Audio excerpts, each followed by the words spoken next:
You are not important. You are not lovely. You're not enough. You don't have what it takes. You're a part of the problem.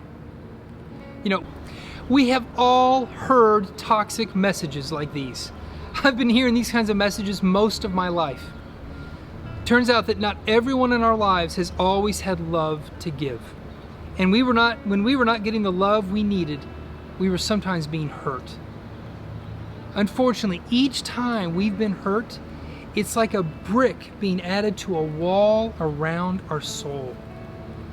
You know, as a counselor, as a minister, I've listened to so many adults who can still remember very specific words and phrases that were said to them as kids that began to build that wall and make them feel these incredibly false things about themselves. And behind that wall, they believed they were not lovable. They believed they were not acceptable. They believed they were not good enough and never would be. And that wall still stood strong today in their adult life. This is wrong. And this is why Jesus came into this world. In the Gospel of John, it says, "For God did not send his Son into the world to condemn the world, but to save the world through him." You know, when you live any length of time without love, your world begins to feel condemned. You know, that word, condemn, it means to express complete disapproval of. That's a really helpful definition. So in other words, God did not send Jesus in order to express complete disapproval of us, but quite the opposite, to express complete acceptance of us. We've all received these types of messages. They've been communicated to us. These messages came through words, actions, silence, body language, eye rolls. And each time we got a negative message or had a negative experience and believed it just 1%, a brick was added to our wall. Jesus came to save us. Jesus came to tear down walls. The walls between us and God, the walls between us and others, and the walls between us and our true selves. He came to destroy the work of the enemy, and he came to claim that the enemy is the enemy. The enemy isn't God, the enemy isn't others, and the enemy is not even ourselves. Jesus said, "I am the gate. Whoever enters through me will be saved. They will come and go out and find pasture. The thief comes only to steal and kill and destroy. I have come that they may have life and have it to the full." It's interesting that Jesus says with him we will find pasture. You know, when you picture a pasture, you don't picture a lot of walls and you don't picture a lot of bricks. You imagine a lot of freedom, a lot of openness and acceptance. And you know, before I came into my relationship with Jesus, I listened to so many other voices other than Jesus's. And I listened to so many of those toxic messages. And not only did I receive them from other people, I began to practice them, and I began to make my own condemning bricks around my heart.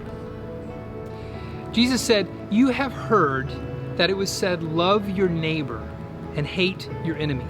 But I tell you, love your enemies and pray for those who persecute you, that you may be children of your Father in heaven." So, if the Father in heaven doesn't want to condemn, but love, then that means me, as a child of his, I don't want to condemn, but love. Romans 8 verse 1 says, "There is no condemnation for those in Christ Jesus." That means there are no bricks. There is no wall for those in Christ Jesus. But have you ever had a bad instinct? Or have you ever had a reaction that you regretted later? Jesus came to give us a teaching that would liberate us from our own risky instincts. Because I know not only have I received bricks, I've given them as well. I've done things that have made other people feel utterly disapproved. But look what Jesus came to give us. In the book of Ephesians, He Himself is our peace, who has made the two groups one and has destroyed the barrier, the dividing wall of hostility. His purpose was to create in Himself one new humanity out of the two, thus making peace, and in one body to reconcile both of them to God through the cross, by which He put to death their hostility. Every person in the world is wounded. Every person has been hurt. The people that you love have been hurt. The strangers you see in the store, they have been hurt. The people that you were tempted to hate or be really mad at, they were hurt long before they did anything to hurt you. This is why Jesus came. We are condemned by these walls, and Jesus came not to condemn us, but to save us from our condemning instincts. Our instincts to condemn others, our instincts to condemn ourselves. Jesus rescues us from making bricks and invites us to smash them.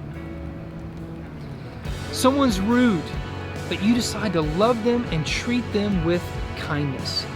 When people are so wrong on an issue, but you decide to love them and you're quick to listen and slow to speak and find something good about them. You haven't heard from someone in a long time. Maybe they've blown you off, but you decide to love them and send them a thoughtful text. You see someone angry or upset, but you lean in and you love them and you decide to be courageous with curiosity and hear them out. And each time you look at a person of the opposite sex, you decide to love them and not look at them with lust or objectify them, but you treat them with purity and dignity. The love you give is powerful. The love you give can change someone's life. The love you give begins to tear down those walls. The love you give is God's love for you. The love you give is God's love for others in this world. The love you give can tear down these walls, can tear down every single brick. Let's smash some bricks.